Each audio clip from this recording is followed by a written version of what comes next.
Hello friends of terrain building and welcome to another Middle-earth terrain building tutorial. Today, for the first time, I would like to show you a tutorial for a terrain piece from the Rings of Power series. I built this elvish watchtower for friends of me. My focus was on the fact that you could also theoretically go into the ruined little castle and play within it. In the following, I would like to show you which techniques I used in which steps. Have fun with the tutorial.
In this tutorial, I wanted to take a few steps before explaining them. I cutted out a circle as a base, which I cut it at an angle about 5 degrees on the outside to create a kind of cone shape. I also textured this circle with the texture roller to give it a stony wall look. The stones don't always appear perfect, so I textured some of them again with the pencil afterwards. Due to the size of the circles, there is a slightly unsightly edge to the stones from time to time, but you won't see this later on. For the circle, I chose the maximum size for the hot wire cutter of about 28.5 centimeters. However, this size is also very suitable in my eyes. The upper circle is about 27 centimeters and then 25.5 centimeters at the top in diameter. As you can see, both circles have an external angle of 5 degrees. However, the upper floor only has the walls. I have cut it out the inside with a vertical inner circle. The walls therefore get thicker as you go down and thinner as at the top. I cut it out the start of the tower from the middle circle. The parts of the tower are also beveled at a slight angle to make it thinner at the top. In the next steps, the tower will be textured and then the tower will be glued and decorated with the typical metal struts. The spire will also be made. I'll report back when the tower is almost finished.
In the meantime, some work steps have been completed. You can't see everything on the camera because the whole terrain piece is really big. In front, you can see this small rock with the path up to the castle. This path will be covered with sand, and on the outside there is on one side grass and on the other a rock surface. I made sure that figures could be placed on this path. Next, you can see the bridge. I wanted to magnetize the bridge on both sides, but the magnets on the castle alone hold the weight very well, and so the bridge is very firmly attached to the castle. The magnets allow you to remove the bridge if you want to play underneath the bridge, or to store the terrain piece.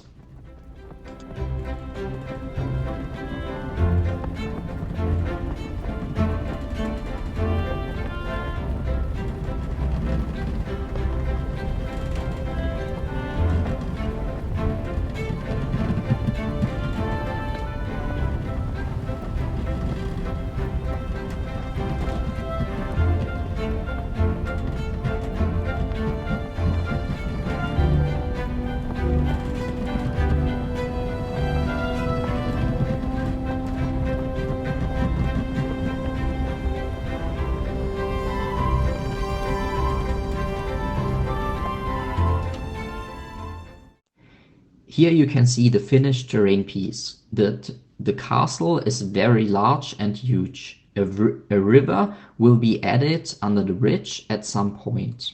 You can also place models inside the castle and on the bridge. The bridge is about 5 centimeters wide. The magnets on the bridge hold very well, even after painting.